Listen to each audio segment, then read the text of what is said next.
Welcome on into BKL Nightly. I'm Thad Brown. He is Carl Jones. This is the Let's Talk Ball edition. Every single week we go through the X's and the O's, the All-22 film, to break down the guys we like, the guys we didn't. In this case, sometimes the guys we didn't even see. We'll talk a lot about Bills and Jets, but probably more about Bills and Jags, looking ahead to the postseason game the Bills have coming up this weekend. But, Carl, let's start with the Bills and the Jets. And like I said, sometimes it's not about the guys you're watching, it's about the guys you're not watching. What stuck out to you about who played and who didn't in this regular season finale? All season long, we've been trying to figure out the Bills' wide receiver rotation. Who's in, who's not, who's hot, who's not. And I think that heading into the postseason, we have a core three. Tyrell Shavers, Khalil Shakir, and the new guy on the block, Brandon Cooks. In that game against the New York Jets, when the Bills could have just rolled out 14 personnel and just ran the ball every single play, these three receivers played 80% or more of the snaps. Gabe Davis, Keon Coleman, and the guy they paid a lot of money to this offseason, Josh Palmer. I think if heading into the postseason, the first three names that I mentioned are going to be the guys they funnel this thing through. And then those other guys going to sprinkle them in there here and there. It's just very telling, super telling, considering they tried their best to help put as many of their guys on ice as possible. They even took Dalton Kincaid out of this game after they found out that he looked good and gave him his little 10 snaps. Josh Palmer getting all those snaps, that's very indicative of how they feel about him going forward. As I was telling you before we started recording, there were multiple times where I was watching the offense, and I'm thinking, Tyrell Shavers was active for this game, right? He played, but he really didn't play. He was active. It was really just those three guys. And look, there's a thousand different ways we could talk about how Brandon Cooks and Tyrell Shavers are priority outside receivers at this point in the season. If you had gone back to camp and told me that, I would have wondered, what team did they get Brandon Cooks from? So it is certainly a surprise that this is where the Bills are going. Here's the question, though. Are those the right three guys to have at this point? I think I'm comfortable with Shakir and Cooks. I think that Cooks has a element that none of the other guys on the roster can provide. Shavers is interesting to me because I don't know if he's a better blocker per se than Gabe Davis, and then I also think from what we've seen, but for the better part of 5 seasons now, Gabe Davis has this weird, decent connection with Josh Allen, especially in scramble drills that. Although I guess you can point to the Buccaneers game where Tyrell Shavers did a good job on the scrimmage drills for the touchdown for Josh as well. So that's just shocking to me. I think it's for a guy who has battled injuries over the better part of about a year now with Gabe Davis, for the fact that he's been out there that long in that Week 18 game against the Jets. I personally would probably pick him over Shavers, but we're picking between, not be polite here. The options aren't great either way you go. Like I say, you're picking the most delicious lima bean at this point. And that might be going a little too far in the negative direction, but that is what we're talking about with the Bills. I'm with you on Cooks. There's some juice there. There's some separation ability, especially down the field, some big-time playmaking that seems like it might be there. I have my doubts about depending on a 32-year-old speed receiver in the postseason, but from what the Bills have at their disposal, I agree.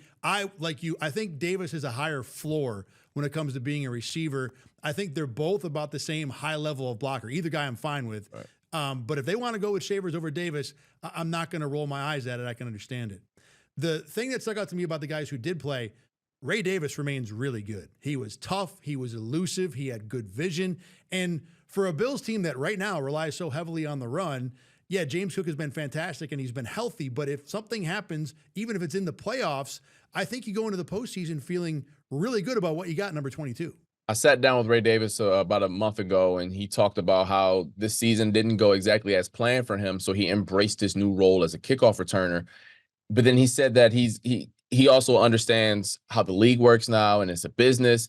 And I think that gave him some new life. And I know technically he's a year 2 player, so why are we talking about new life for a guy that young? But I think, the league goes through your ebbs and flows. It comes for every single player out there. And it probably lit a spark up under him, gave him a little fire, and he's running. He always was a hard runner, but I think he's more decisive now. He's getting downhill, running behind his pads. He's looking very similar to the guy that we saw in KOR, to the guy that we saw in Week 18. You put those guys side by side, they look very similar. And the ability to return kickoffs. I was thinking about this. Let's say he's not a kickoff guy, right? Would it make sense to have that talented a running back as your backup? Might we talk in the offseason about maybe the Bills would be better off trying to trade Ray Davis and get something for him, send him away, sell high is what we're talking about. But because he has that extra ability and now is their primary kick returner going forward, they have a guy who's a very valuable piece because it's great depth at running back at a spot you need, and he's contributing on special teams as well. One of the other guys I want to spotlight a receiver real quick, and I'll knock through a few of these other guys who played. Keon Coleman was a heck of a blocker in this game. There were multiple plays where I was impressed. He was getting after it. For a guy who's been questioned about his effort, this was a plus game for him, at least there. I'm not going to talk about the entire effort because the entire effort in this game, both sides, left a lot to be desired. I don't want to get into that. It's not worth it. On the offensive line, I thought Tylen Grable flashed a little bit at tackle. I've always had concerns about Alec Anderson as a pass blocker. I saw a little of that here, but this is all small sample size against a Jets team that I don't know how much they cared. Those were the individual players that flashed to me. Anything else in the offense that you want to point out from this game? Dalton and Kay looked healthy. I think the fact that we saw him out there on that first drive, we're like, wait a minute, why you out there, Josh? What's going on? Sean McDermott said after the game, they just want to get him some run. He ain't been out there for a while heading into the postseason. And I'm not going to grade his stats. I don't care. You're playing up against second and third stringers who can't wait to get to Mykonos, but he looked healthy. And I think above all else, they need a healthy Dalton and Cade against Jacksonville this weekend. A couple other things. I thought Mitch Trubisky had a pretty solid game.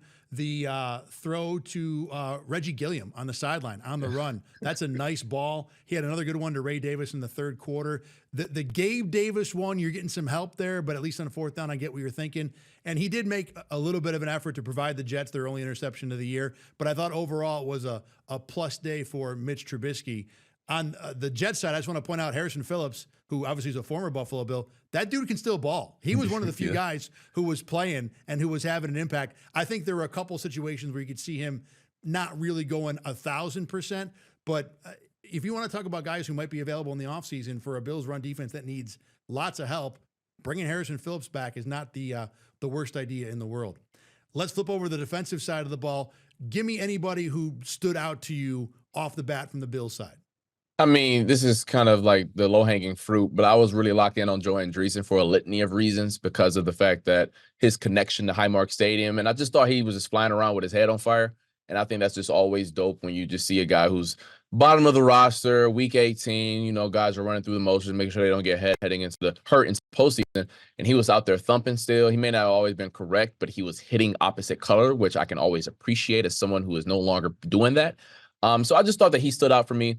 And then when you look at some of the DBs, the movements, because once again, it is really hard to judge dudes when the game plan is so vanilla. There's nothing jazzed up. So you just want to look at the movement skills. I thought Jordan Hancock moved well. And then obviously Max and Trey, they were doing their best to not get hurt. And unfortunately, Max did get hurt. We'll talk about that in a second. The guys who stood out to me, I thought Javon Solomon had a couple pretty good reps against Armand Membu, who is, again, one of the few Jets players who might provide some level of actual NFL-level competition. Larry Ogunjobi, I thought, had a pretty active, solid game.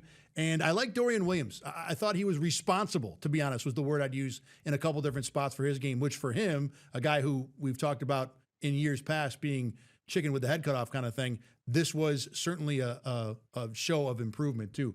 One more thing, and if you have anything more, let me know. The other thing that I really want to talk about for this game, the red helmets looked fantastic on film. I loved it. They need to go to this look just for us watching all 22. It stood out so superbly watching this game again. You know me, I ain't the biggest uniform dude. Like, I can swag out just about anything. Ooh, the combinations I had up in my brain when I saw them run out before pre-games, I don't have the same emotional attachment to the old Bills because I wasn't alive, quite frankly, and then also I'm not from here.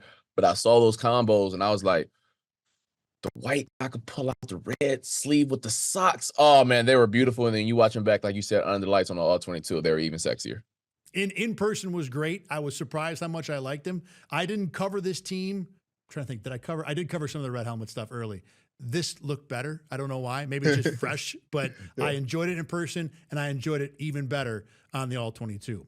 All right, let's transition into Bills and Jags, and the perfect way to do it is, like we talked about with the Max Hairston injury, something that happened in the Jets game that's going to affect going forward. How much of a loss do we think Max Hairston is at this point, whether it be for this week or perhaps multiple weeks in the postseason? Well, I think that on two fronts, the Bills have weirdly, and I'm knocking on wood for those at home, always struggled with cornerback health in the postseason. Christian Benford hasn't finished a postseason game yet. Like, he just hasn't. And I know that's like happenstance. It's not like he's getting concussed on purpose, but Kyer Elam had to come into the last 2 postseason games for the Buffalo Bills because Christian Benford couldn't finish them. So I think you're chipping away at your depth now if Max isn't able to go. If they were able to win this game, I don't even know if he's available for next week either.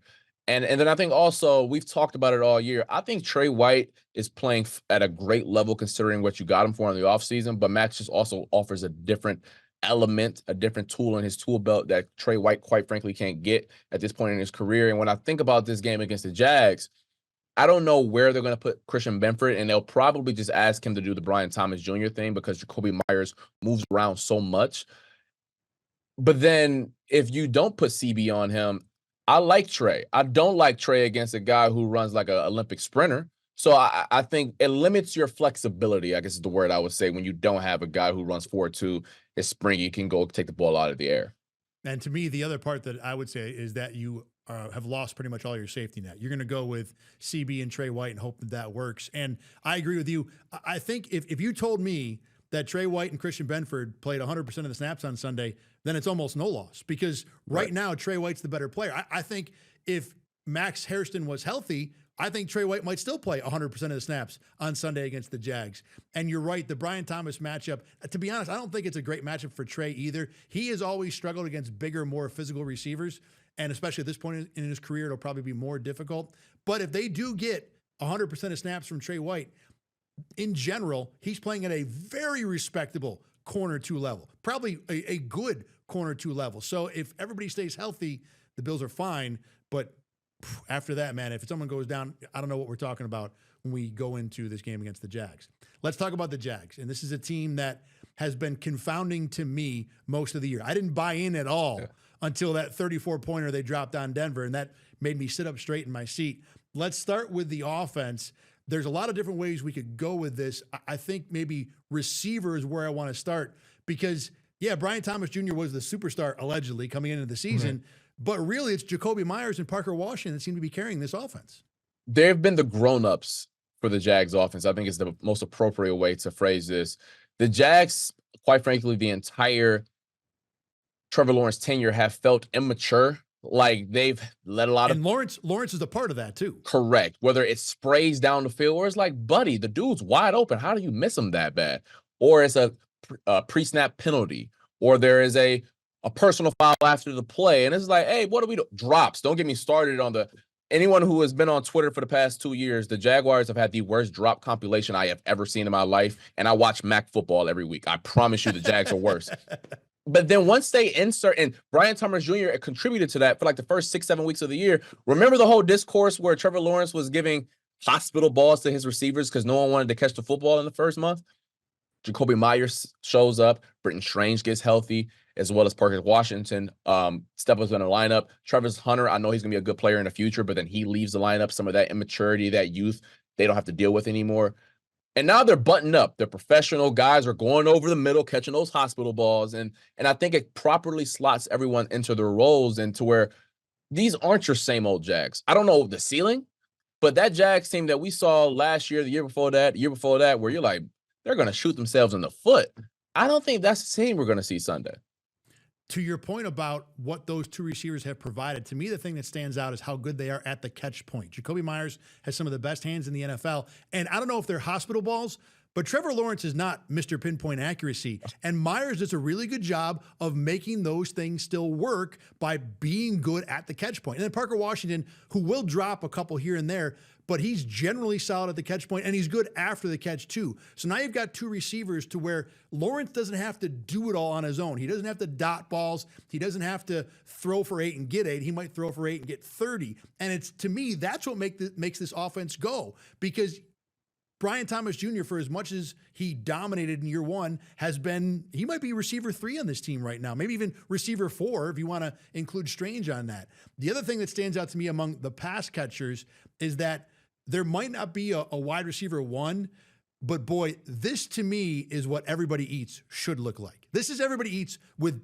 much better players because you have guys that fit. You have a potential elite receiver in Brian Thomas. Strange is a plus tight end. That guy for a big dude has more wiggle than you would expect. And then even out of the backfield, don't forget about Travis Etienne, who still can be a viable receiving threat. I don't think anybody's elite, but if you want to go out of 10, it's like 7-7, 8-7-7 across the board. In the offseason, everyone viewed the Packers as the model of the everybody eats, to where they got a bunch of B's and B pluses, whether it was Christian Watson and then you had Tucker Kraft when he was healthy and Jaden Reed. You can make a serious argument that the Jags are the Packers of the AFC in terms of how they deploy their guys, where everyone fits in a proper role. You need your field stretcher outside of the numbers and down the field. That's BTJ. You need that guy who's going to get you the dirty, gritty yards. That's Jacoby Myers. You need I don't want to call Parker Washington like a gadget guy because he is far more than that, but he is able to do some of the less sexy stuff that the other two guys don't want to do. Brenton Strange is a hell of a guy out of the after the catch. And then, listen, I don't want to say privilege, but it was tough to go against Travis Etienne in college. That boy run harder than a $2 steak. So, like, all of those guys fit together. It's not a lot of overlap when you look at the Buffalo Bills. It's like, man, all these dudes do the same thing. Where's the continuity here? And I think Brandon Beane needs to when he watches this game on Sunday, he needs to take some notes on how you build a wide receiver room. And you're right, too. It's not just the talent level. It's the way they fit, which is really, really good in terms of what each guy individually does. Moving it closer to the ball in terms of what the Jags do in the passing game, the offensive line, I think, is good, not great. PFF had them ranked 20th going into, I think, 18th going into last week. I think they might be a little better than that.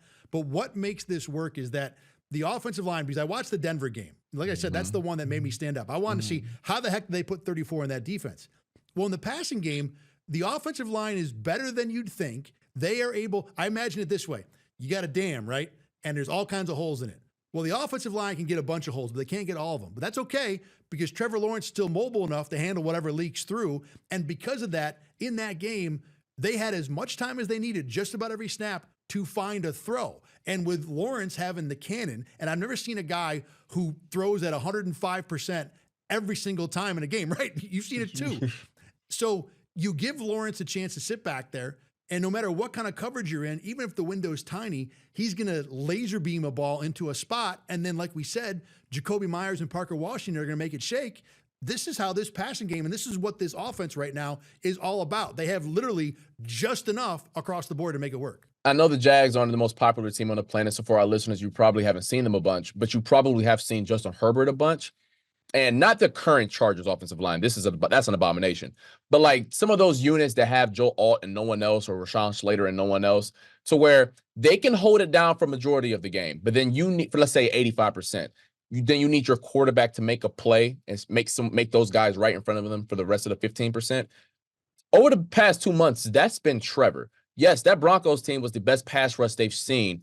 And there was times where Nick Bonito turned the quarter so fast that Trevor Lawrence didn't have a chance. Or same thing with big Zach Allen up the middle. But more often than not, he was able to make things shake. And I want to mention this about Trevor because I think this is the biggest difference from him this year compared to where he was even as a junior at Clemson. At Clemson, we were always told, listen, he can hit every blade of grass, but it's his feet that you got to worry about. Trevor hasn't been that creative when he's been in the NFL. Like, it's just been in his arm, and like he'll take off and run. But that Chiefs game, I don't know if you remember it. I don't know if it was Monday Night Football.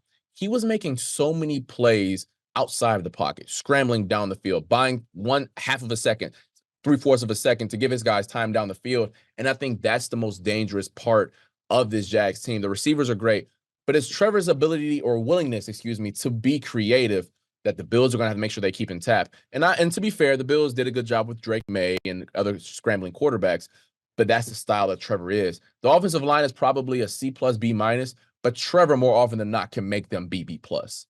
The flip side of the Jags offense is two obvious places. Number one, Trevor Lawrence will still throw you one, maybe two in a game if you catch him.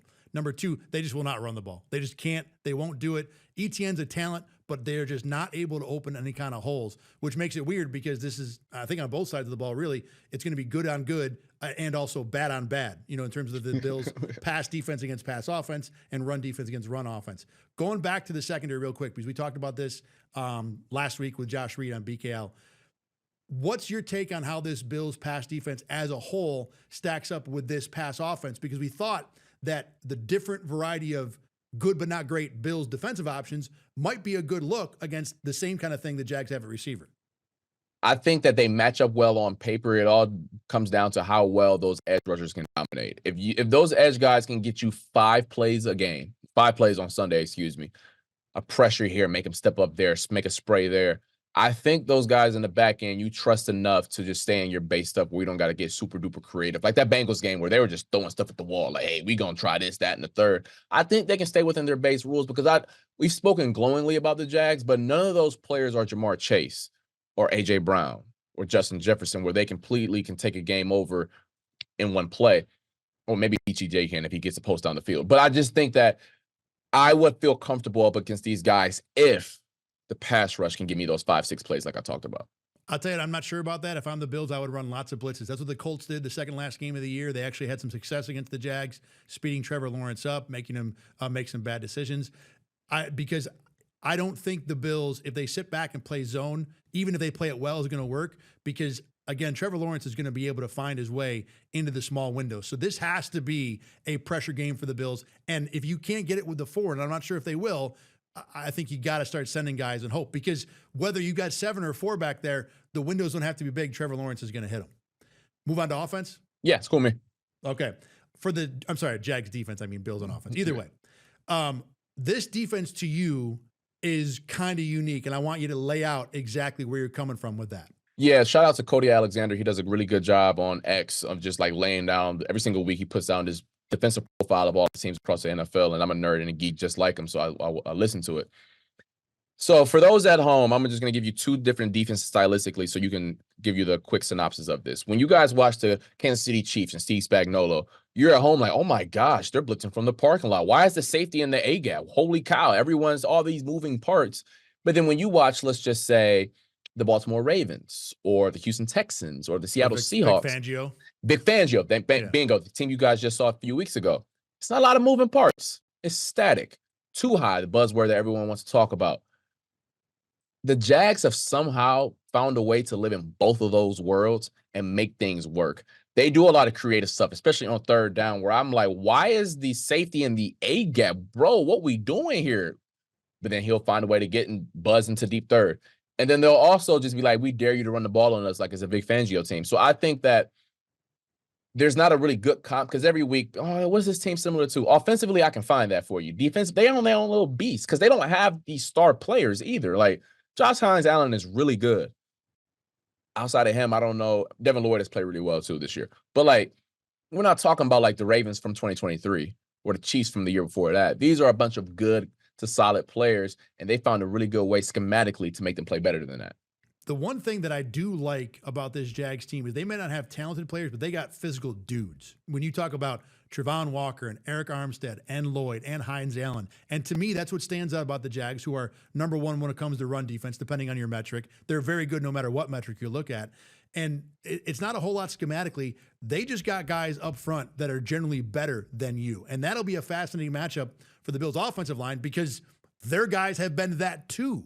And as much as the Jags pass defense, I think in some cases can be had, I was very impressed watching the Chargers game. The Chargers have good weapons down the field. Keenan Allen, Johnston, Ladd McConkey. And what worked in that game wasn't Josh Hines-Allen going off.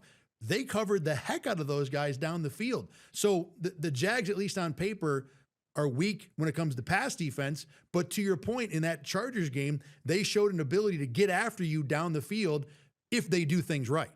Yes, and I think that's the key thing is that you got to make sure you test their rules, stress those rules if you are a Bills offense, get them feeling uncomfortable to where you can't get into some of those funky looks because there's always 3rd and 2. There's no great look on 3rd and 2. There is, like, if we're always running the ball, we're staying ahead of the chains. There is no magic button on the defensive port. Like, if I have this play sheet and if I'm a defensive coordinator, there's nothing cool that I can call on 3rd and 2. Like, it's just pray and hope you guys make a play. So that's if you're the Bills offense, whether it is running the ball with James Cook or making sure you're staying ahead of the chains with a quick passing game, Dalton Kincaid over the middle. That's where they're going to have to find their money because I do think similar to whenever they play the Chiefs or any of these other teams who are chaotic, you don't want to live in 39 because the pass rush may not be great, but on the back end, they're going to have some funky looks to where Josh is going to be like, that's not, I already got hit because I've been trying to dissect it too long. The Jags, by the way, have faced the most pass attempts in the league this year and the least rushing attempts in the league this year. So that tells you what the league thinks about their run versus their pass defense and which one will be more apt to be susceptible. I watched the first couple series of the Colts game, not the one they just played 2 weeks ago, but the one where Daniel Jones played like a quarter and a half. The Colts with Jonathan Taylor tried to throw the ball all the way down the field. And this was like week 14, 15. So I think the Jags are a team that most teams want to throw against. The Bills generally are not that team. If you're the Bills, Carl, do you think they still go out there and try and ride the bread and butter, get James Cook going? Because there's a distinct possibility if the Jags are what they have been this year, you're going to end up in 3rd and 9 too often. I think that you ride on the horse that got you here. I think that if you are the Buffalo Bills, I can't recall of a game this year where they played a team near their weight class to where they just threw the ball over the yard and James Cook didn't get going whatsoever. I mean, if I were to pull up their schedule right here really fast, this is great podcasting, by the way, everybody. If I think about that Houston game, James Cook got going. Carl, depends on how fast you are with the computer. It can be good podcasting if you're talented with the buttons there. And clearly, guys, I might be 27, but I am not that talented with these computers, apparently. But when I think about the Houston Texans game, they never really they got the ground game got going, but once again, the passing game was lacking. And you think about some of the more competitive games where James Cook wasn't able to get going in the first Patriots game, and they were able to run the ball against the Chiefs. This team goes as the line of scrimmage is dominated, point blank, period. This has nothing to do against Josh Allen. It has everything to do about where they strong at this point in the year. And they're going to have to find a way. I don't even care about the yardage. I just care about the feel. And I know that's like real, like eye test and all that good jazz. Does it always feel the Bills are playing the game on their terms? Point blank, period. If they are, I think they'll have success. If not, 17 going to have to go in the booth and try and make something shake. All right, Carl, let's do some lightning round questions here quick. No turnovers in this game. Who do you think wins? Buffalo Bills. Really? I would go Jacksonville. I think straight up this game is I think Jacksonville's a little bit of a more talented team. And I think the Bills may need to hit a turnover on defense to stop this passing game. Give me your argument the other way. I will say that if the Bills are able to play their games on their terms offensively, I think that they should be able to put up some points on a Jags team that I think is good, but I think a lot of it is being propped up by schematics, not necessarily the excellent players on the field. Then I think we both agree then that the winning team in this game likely has 30. Yeah, I think this is going to be a shootout, whatever you want to call it. You're going to have to score a lot to win this game. If one team wins by 17, which team do you think that's going to be? It's the team that has the more firepower. It will be the Jacksonville Jaguars. If there's a team that wins with a come from behind last minute drive to score a touchdown, who's that going to be? It's not going to be the team that has never done it before. Well, I take that back. The Jags did come back from 30 2 years ago. It will be the Bills because we have seen it more recently. And I'm not big on, we'll talk about this later on in the week. The whole experience thing is like, I think it is far down the pecking order of importance to me because there's a lot of young puppies out here who don't care about the moment. They just want to run through your face. This isn't golf or basketball where it's more mental. Football is that sport where I can run through your teeth and I don't really care about nothing else. So if in this scenario where they came back, the mental experience part didn't matter, so it will be the Buffalo Bills. The one thing I'll say about the experience stuff, and I agree with you in general there, but as close as this game is, and really any game in the AFC not involving the Steelers or maybe the Chargers because of their offensive line situation, I almost think every advantage could be a thing. I mean, the kicker advantage in this game is ridiculously pro-Jacksonville. Yeah. That could be a thing. I think the experience advantage for the Bills could be a thing in this game. So I don't want to discount anything. No, I think it is a thing, but I think there are some people that are viewing it as the thing. And I'm like, hold on. What if the Jaguars or that Bengals team from a few years back who had a bunch of puppies, but they were all pit bulls? Like they had Jamar, they had T, they had Trey, they had Von Bell, they had all of these pit bulls who didn't care about the moment. They went into Patrick Mahomes' house and won. I don't think the Jags or the Bengals, but you're picking up my point here. Some teams just don't care about the moment. They just want to hit you in the face. And in a one-game sample size, what happens a lot is if you have a whole bunch of factors that get to 49% versus 49%, and that one other thing happens to be the thing that goes over the top, all of a sudden we look at that as the thing everybody needs because it worked out for this one particular game. Last one quick for you. I give you a $1,000 free bet. So you don't lose anything, but you win. Who you putting it on to win the AFC? $1,000. Okay, so like I'm going to make this in 15 seconds. I'm going to make 3 different arguments. I'm going to talk around myself. You would say the Broncos because they have the best home field advantage and playing in the altitude. You would say the Bills because they have the best player probably in the entire football league. But then you're talking to Carl Jones, who loves nasty football, hitting people in the mouth. So he's going to say the Houston Texans because he may have already put down a lot of free bets on them to come out of the AFC a few months ago. So we're going to say Houston. I'm going to go with Denver for two simple reasons. They only have 2 games to win, and they get them both at home. So that's my team that I would ride. All right, that's going to do it for this edition of BKL Nightly. Thanks very much for watching. As always, you can always see this show on YouTube, on Spotify, and wherever you get your podcasts. Also on Rochester First and WIVB+. We'll be back next week, win or lose, talking about the Bills and the Jags. For Carl, I'm Thad. Thanks very much for watching. We'll see you then. Get the Rochester First streaming app today for everything you love from News 8 on demand, plus exclusive shows you won't see anywhere else. Search ROC and download for free on Roku, Amazon Fire, and Apple TV.